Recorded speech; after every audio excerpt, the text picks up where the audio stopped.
আমি আছো এতিয়া লক্ষী পথাৰৰ হাবিৰ মাজত প্ৰগতি এনজিঅ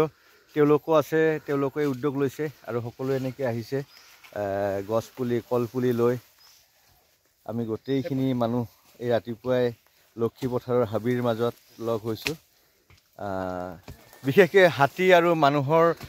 যিটো সংঘাত নাইকিয়া কৰিবলৈ কাৰণ বনাঞ্চলবিলাকত ফল মূলৰ গছ নাই যাৰ কাৰণে হাতীয়ে ফল নেপাই পেলাই মানুহৰ বসতিস্থলত সোমাই যায় বা বান্দৰ সোমাই যায় গতিকে আমি এটা সকলোৱে লগ হৈ আমাৰ এই যুৱ বন্ধুসকলে সকলো লগ হৈ এই অঞ্চলত আমি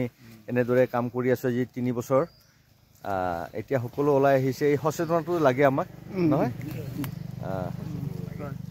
গতিকে সকলোৱে যেতিয়া আমি একেলগে নামি যাম এনেকুৱাকৈ এই সংঘাতবিলাক হাতী বান্দৰ এই সংঘাতবিলাক মানুহৰ লগত নাইকিয়া হৈ যাব বুলি আমি আশা কৰিছোঁ আহক সকলোৱে সহযোগিতা কৰক ইমান আমাৰ তৰুণ প্ৰজন্ম এনেকৈ আজি সকলো আহিছে কেনেকুৱা এটা ভাল লগা কথা এইটো এটা নিশ্চিতভাৱে সমাজখনক এটা আৰু এইটো আমাৰ কি বুলি কয় আমাৰ লক্ষীপথাৰ বনাঞ্চলটো হয় দিহিং পাটকাই যি ৰাষ্ট্ৰীয় উদ্যান তাৰ একদম সমীপত লাগি আছে প্ৰায় মানে একেলগে লাগি থকা বুলি ক'লে ভুল নহ'ব আৰু ইয়াত বনৰীয়া হাতী মানে যথেষ্ট মানে ইয়াত পোৱা যায় আৰু আপুনি কোৱা নিচিনাকৈ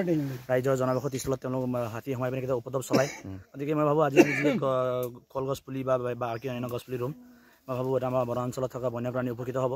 আমি এনেদৰে আপুনি বিশেষকৈ সুদূৰ গুৱাহাটীৰ পৰা আহি আজি আমাৰ গাঁৱত উপস্থিত হোৱাৰ কাৰণে আপোনালোকক ধন্যবাদ দিছোঁ এনেদৰে এটা মহান পদক্ষেপত আমাক সহযোগ কৰাৰ কাৰণে